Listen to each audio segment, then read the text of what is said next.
I spent $8 million buying a truckload of rice, flour, oil, and daily necessities, then emptied my entire savings clearing out an entire supermarket. But I didn't do it to prepare for the end of the world. I did it because I could freely travel. To a famine-stricken era, I used to be an online content creator. But after being slammed with a massive breach of contract fine, I had no choice but to switch to outdoor survival streaming. I live-streamed for hours and didn't receive a single tip. Just when I was feeling hopeless, a strange light streaked across the sky. I figured since I was already out here, I might as well check it out. So I foolishly walked into a glowing ring, unaware that it was actually a portal to the 1980s. The next second, a beam of golden light pulled me into the sky. When I opened my eyes, I was dressed in torn, rough-spun clothing. Then I heard a little girl calling me sister and asking why I fainted from hunger at the altar. That's when I realized I had traveled through time. She tried to feed me with wild grass roots, but I quickly refused, then asked her for the altar's location. Just as I was about to leave, I heard her stomach growling. Without hesitation, I gave her a piece of chocolate. She lit up with joy at the taste. But the next moment, her aunt arrived with her son. Without a word, she snatched the chocolate away and gave it to her own kid, then demanded more from me. Only then did I realize why this sweet little girl was so skinny. She had been abused for years. Furious, I called her aunt shameless. She raised her hand to hit me, but she didn't. No, I trained in Sanda, so I flipped her to the ground in one move. Seeing she couldn't beat me, she threw a tantrum on the ground. Soon the village chief arrived. Her aunt immediately accused me of being ungrateful, claiming she had raised me out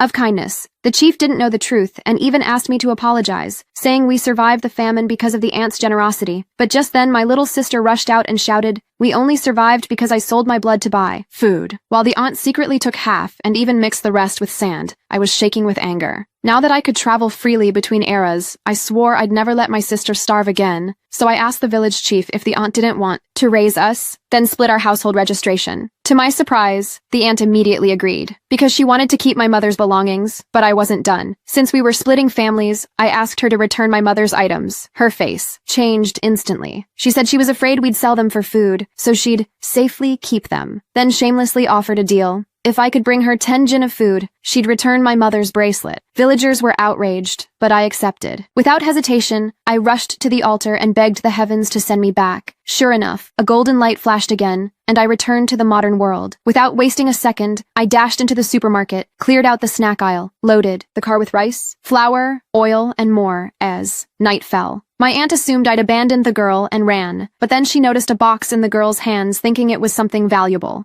She snatched it away, only to find it held nothing but a photo. The villagers scolded her for making a scene, but she then pulled out a document, forcing my sister to sign it, saying she'd only return the photo if she pressed her fingerprint. My sister refused. The aunt scoffed, certain I would never return, then pressured the village chief to sign and seal the deal. He tried to stall, but under the villagers' pressure, he finally stamped it. Then he